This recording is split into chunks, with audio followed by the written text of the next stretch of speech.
My dear gentleman, আমি না বর্ষবরণ অনুষ্ঠান আমি আপনাদের দেখাইলাম।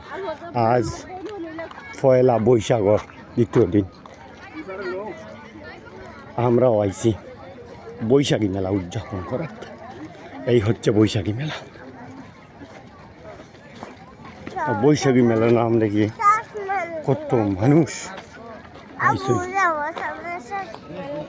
কত মানুষ আইছে, মানুষের দল নেমেছে।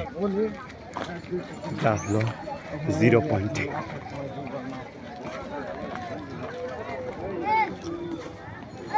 এই ভ্রমণ পিপাসুরা আর গড়ে থাকতে পারতেছে না। আসুন আমরা সবাই ঘুরে ঘুরে দেশ দেখি, দেশ জানি, এই প্রত্যাশা ব্যক্ত রেখে আমার ভিডিও এখানেই শেষ করলাম। আল্লাহ হাফিজ।